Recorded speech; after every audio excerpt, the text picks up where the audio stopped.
Hello, beautiful people. We're here once again with In Little Perspective. I'm Pharaoh Moses, of course, and this episode today will be about Run the World.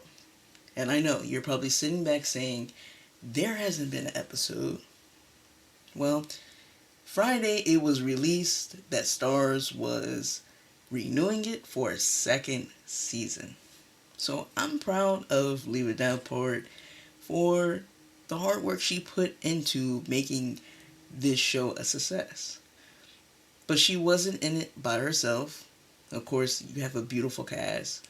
And you also have Yvette Lee Bowser, who is known for successful shows. Now, she's stepping down as the showrunner, and you're getting a Rochelle Williams, who is also known for writing for Mixish and writing and being executive producer for BT Plus The First Wives. So I expect that the show is about to get a little bit more uh, better, I would say. I guess that's the only word that you can really use. It's going to get better because now you have more and more women joining in to make this a better vision. And it's kind of needed because the renewal to me was never a surprise. Okay, it was never a surprise because I found that when I first started watching Run the World, I found it to be very fascinating. I found the lighting, the cinematography, the songs, the creativity used to storytell as very above the par. It was different from watching Sisters. Okay? Now, it was not a surprise also for me because there are a lot of black shows leaving us, like Blackish. It will be the final season. You might not consider this a black show, but This Is Us. It's leaving us last season. You also have Insecure. It's on its last season. So I kind of expected that Stars was just going to go ahead because there aren't a lot of black content being produced for premium TV, let alone local network TV. Now, with that said, I know I said that I was going to make my expectations, which I still am, okay? But I also want to read a few tweets. So these tweets can be found on the Run the World official Twitter page and along with the Run the World official Facebook page. I want to read them real quick just so you can get a synopsis of what other people are thinking. And here's the first one. Run the World TV is now a fave. The self-reflection, the relatable content, the music, the aesthetics, the beauty, the intimate scenes, just chef's kiss. Run the World, I love the show. The writing, direction, script, and the casting is a beautiful thing to see. Black women and men represented on screen. Congratulations. Run the World is a show I never knew I needed. I watched a lot of shows centered around a group of girlfriends, and this one is really checks all the boxes. I love the balance of Run the World. The moment of the lightheartedness intertwined with the deep introspection, being able to be fearless, outspoken, and brave, yet vulnerable, transparent, and wanting, knowing what you have yet not settling, supportive yet frank, just being a black woman. And those were all beautiful, okay? They were really beautiful, and I've heard people say, like, this is the living single of this generation. But when you love something so much, you also have to give it a little bit of criticism. And the criticism that was mainly projected was basically, can the show be longer?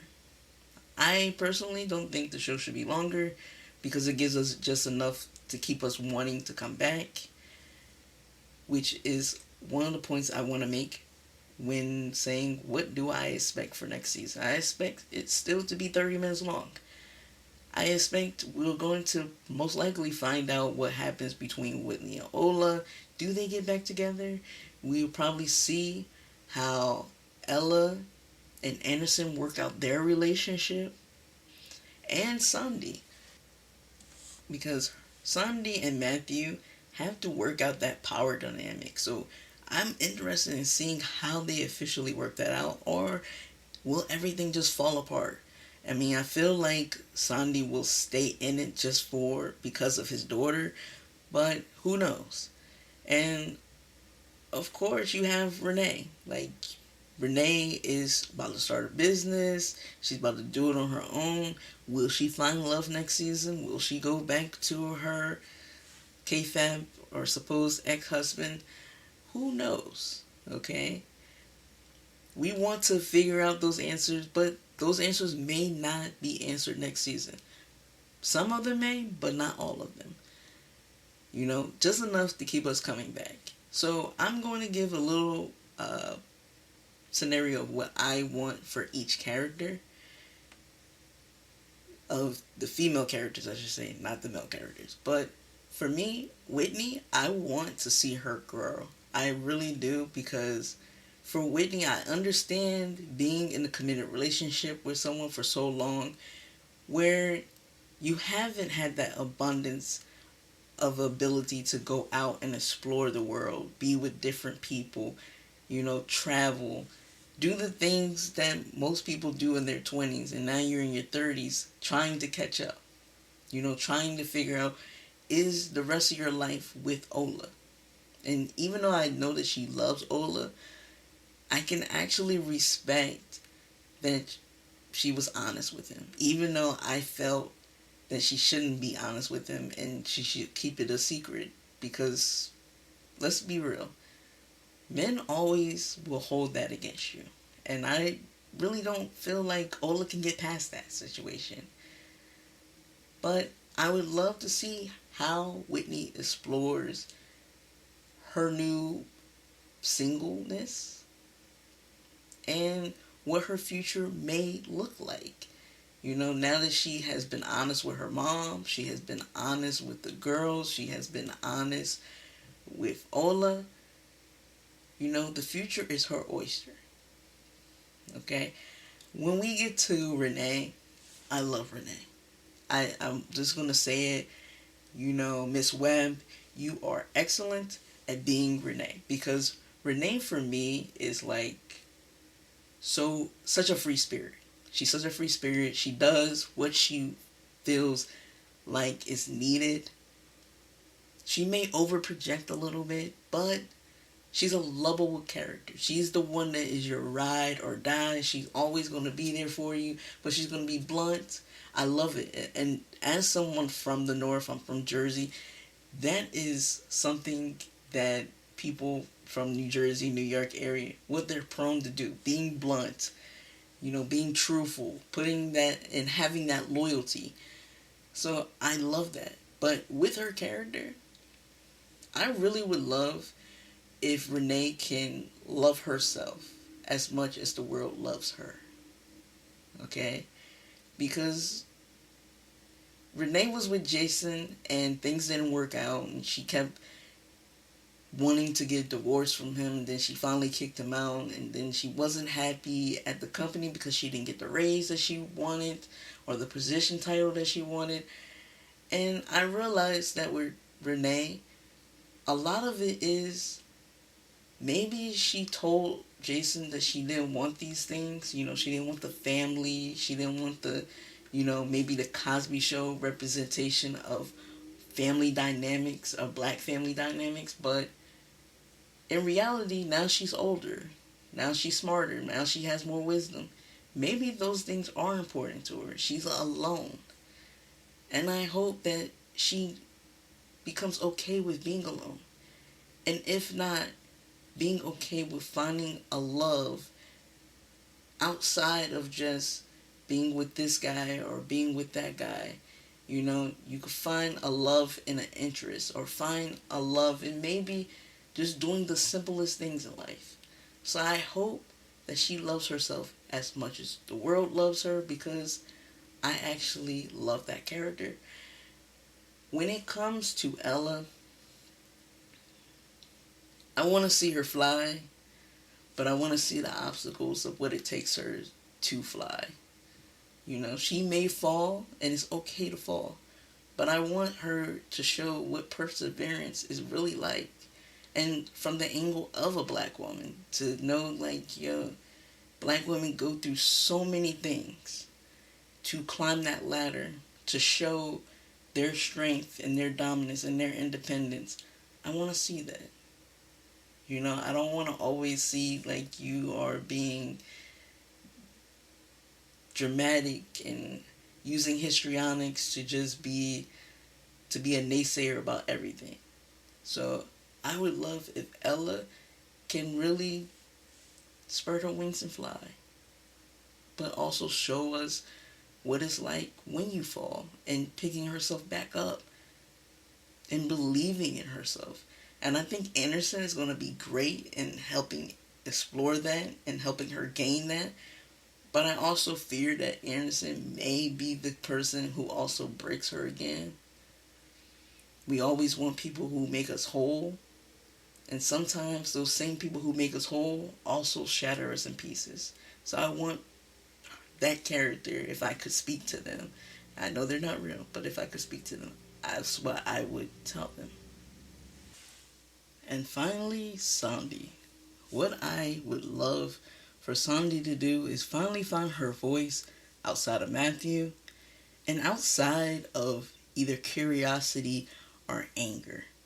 Because that seems to be the only times she presents her own original voice, not something that Matthew has said that she's carrying on to. And other than those things, in the character development, I'm good. You know, I'm good with how the series is because it's that well written. And because it offers a lot to its audience. Now, mind you, I know a lot of us probably started watching Run the World late. Some of us have probably just started binge watching it because it's available on Starz, the whole first season. And we're all at the same point. We're just waiting for season 2 to happen. So whatever happens will be good because we're going to support the show. And I'm definitely going to be supporting the show. And I'm definitely going to be there for every episode, every tear, every laugh. And I will also say this. I hope that as we progress season to season, that the love of the show grows. And there isn't a regression like on another show that I will not mention the name of. Because I feel like these characters could be any black woman that I may meet. Okay? And I feel like for black women, it's a positive image for themselves. That they could be powerful, that they could be strong, that they could be vulnerable, that they can be smart, they can make mistakes. You know, without all the criticism that men give them. And I will also say this, that it's been a learning lesson for me. As I'm watching Run the World, I also watch Sisters, Insecure, all these things. It has been a whirlwind for me because I realized that as a guy, we do crappy things to women. Okay? I'm trying to use non-profanity language. We do crappy things to women. And we need to be better for you guys. So with that said, I can't wait until 2022 because it's apparently not going to be this fall. So I'm guessing spring of 2022, let's get a season 2 and support these ladies. Support them because they're doing something good. They're giving positive images of not just black women, of black men too. And I guess that's about it. You know, I want to give a special shout out to the whole cast and the executive producers. Lee Davenport, Yvette Lee Bowser, and Rochelle Williams, along with Amber Stevens West, Andrea Bordeaux, Brescia Webb, and Corbin Reed, because you are all doing a fabulous job. I know you hear it all the time, but from my heart to yours, thank you. Okay, so I'm gonna finish with that, and this has been another episode of Outlook Perspective on the show Run the World. And I am Pharaoh Moses, and I will be here with reviews for Run the World in 2022. But until then, you can check out reviews on Grownish and Johnson. Have a great weekend.